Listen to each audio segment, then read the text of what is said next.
odor-free. Puting Total Linis Zonrox. Maginhawa ang inyong umaga kasama ang unang hirit at Zonrox Bleach. Sa unang hirit, bisyong totoo ang unang hirit. Ang saya-saya sa unang hirit.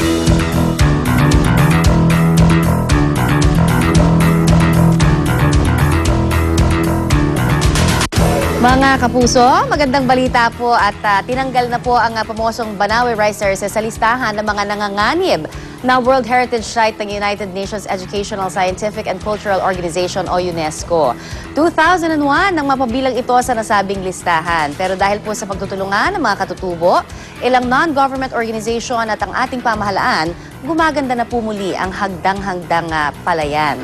Ang pagsasaayos ng Banawe Rice Terraces, yan naman po ang ating pag-uusapan kasama si Professor Winnie Monsol. Good morning, Tita Winnie. Good morning, Connie. Good morning, mga kapuso. Isipin natin, mga kapuso, ha? 2,000 years ago, over 2,000 years ago, isang komunidad o isang grupo, isang tribo, mga Ifugao, no read, no write, nothing. All information transferred orally from generation to generation. Nagawa nila ito. Involved structural engineering, hydraulic engineering, kasi yung forest, yung tubig, kailangan ibaba dyan. Nag-irrigation sila. Ito walang slave labor ito, ha? Galing. This is cooperative. You know, yung mga 7 wonders of the world, ayan, lahat slave labor yan. Ito, cooperative effort on the part of Filipinos. Yung ating, ang tinatawag mong, you are indigenous people, hindi ba you really get proud. And then what did we do? We allowed it to go to rack and ruin. The only thing in the country that at the time was considered the 8th wonder of the world. Kasi marriage ito ng culture, human, environment, harmony. Wow, when I was reading it, naiiyak ako sa, my God, and we let it go. Akalain nyo, in 1995, di ba, world, 8th wonder of the world yan. 1995, ginawa yung World Heritage Site. Well, with 900 other places. In 2001, ang Pilipinas mismo nagsabi, kailangan tulungan nyo kami. Please put this on the World Endangered List. Kasi kailangan namin ng help. But it took 2,000 years before the Philippine government, well, we have been in government only. Independent naman tayo since 1948. Pero hindi ko alam kung bakit hindi natin, you know, we did not keep it earlier. Yes, but now, thank God. Pero thank God, meron na tayong ginagawang efforts on meron that. pa akong confession. Hindi ako pumunta ron. Hindi pa ako nakakapunta. Ako Nakapunta rin, ka na ba? hindi pa nga, tita. Alam you know why? Because it was so dangerous and so inconvenient to go. I will go. Okay. Dapat ayusin na muna nila yung daan papunta doon. Go. At kaugnay po niyan, mga kasama natin dito sa studio, si Assistant Secretary Corazon Davis. Siya po ang namumuno naman ng Administration and Finance ng Department of Environment and Natural Resources. Nagbigay po ang DENR ng 5 milyong piso para sa restoration ng Banawe Rice Terraces. Kaya ngayon, bubusisiin natin yan kay Ma'am. Magandang umaga po sa inyo, Asek. Asek Davis. Magandang umaga, Marilyn. Magandang umaga, Connie. Tell us, how long has DENR been in existence?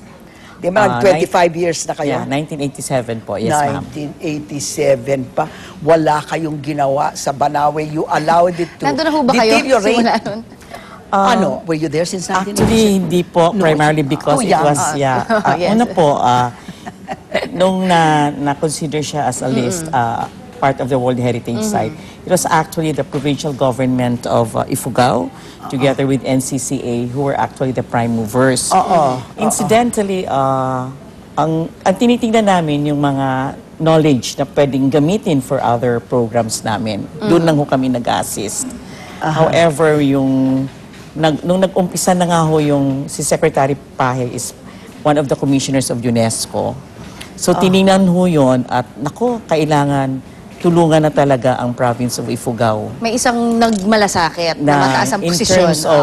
In terms of reviving this traditional technology. Isn't it amazing?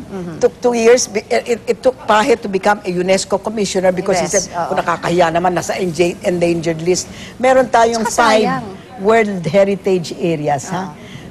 One of them is, of course, Banawe. Hindi Banawe lang yan eh. Banawe is only one town. There are 5 towns. Malaki. Ma-affect.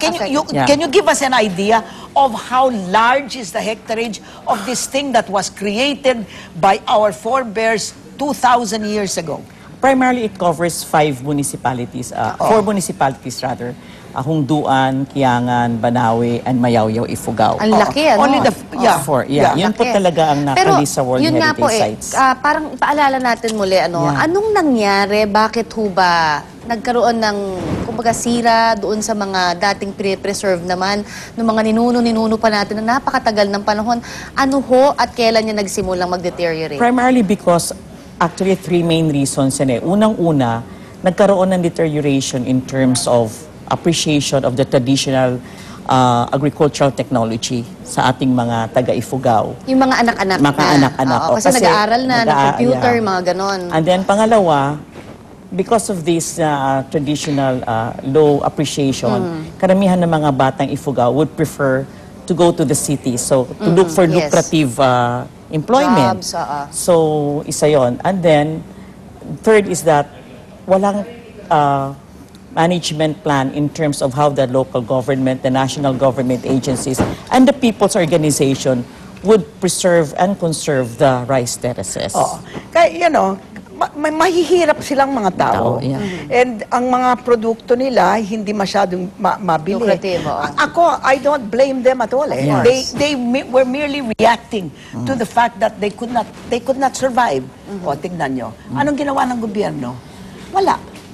Well, iniiwanan lang, and only now they're going to do it.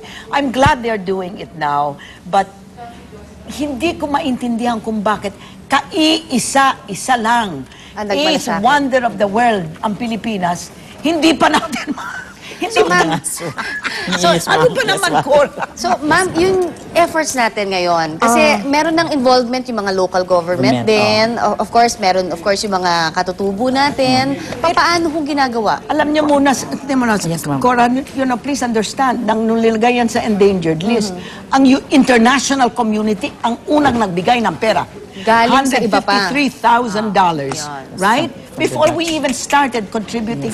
So, parang nanggaling pa yung malasakit sa ibang bansa, no? Bago sa atin. Well, humingi talaga tayo ng tulong. Humingi tayo ng still, tulong. parang ano ho ba yung 5 million na yan? Saan ba mapupunta yan in the next, let's say, few years ngayon? 5 million? Di ba Actually, po it's just an initial yan. Unang-una, itong 5 million is actually the rehabilitation dun sa naapektuhan ng Bagyo Juaning and Kabayan. Nagkaroon ng 2010 kasi landslide. nagkaroon ng landslide. So, yun yung initial ng 5. Again, it's an initial fund. Ngayon, pinagtutulungan na yan ng DADAR tsaka DNR under Buti the naman. Convergence Initiative na Buong-buo mapupunta doon. kailangan tingnan natin yung kabuuhan, bringing in the other national agencies. And then, in terms of, kailangan bigyan natin sila ng alternative livelihood. Hindi lang yung sa rice terraces, for example. How can the other watershed management programs like, pwede ba dun sa forest, i-intersperse mo ito ng kape? So, hindi lang sila magde-depend dun sa rice, but other livelihood options. Hindi Para lang sa sila rice, sa mag-outside. tourism Yeah. naman, Tutukan mo kailangan talaga kasama one. sila ron. And then sa tourism na community-based Paano yung daan? Gagawa na ba ng mas Oo nga, maayos mas for bago tourism? Hindi pwedeng, Tagal-tagal hindi na ho pwedeng yan kasama eh. yun sa 5 million. Hindi po, ma'am. Hindi po. Isang metro. Pero nilalaban nyo to at Actually, least ngayon, Yeah, to make it safe to go yeah. there. Yes. Actually, ang ginagawa po ngayon, yung convergence na tinitingnan din yung DPWH, saan yung priority 78 tourism sites. So, inuuna ho doon yung daan, 24 Kasama hours po. ba sa Kasama tourism po yan. site? Yes, ma'am. Ma'am, Definitely. alam nyo kasi, one of the definitely. reasons why I didn't go there, Connie, mga kaput, kasi walang Delikado. mga banyo on the way. I mean, you go there and talagang, Tsaka makitid talaga yung hirap daan. na hirap ka. Yes, oo. Sayang. Ang dami pa ho namin tanong at ngayon But anyway, it's a good magpapasalamat. step forward, Yes, right? ma'am. We'll, Yes, ma'am. we'll just wish you luck. at You gonna give more magtulungan money? tayo. Aside from that, aside from more money through the DADAR and DNR. Yun ho, yung convergence, yes, definitely. Ayun. Then DepEd is committing to establish a technological Kailangan talaga vocational ng tulungan. high school. Vocational. 2,000 years ago, wala silang technological. Sir, para ito sa mga tulungan nyo na lang. Para sa mga kabataan naman ito, ma'am. Sige, good luck na lang po Sige at sana po. Thank you magtuloy very yung efforts much. natin. Salamat, Maraming sweetie. salamat kay Okay. Dia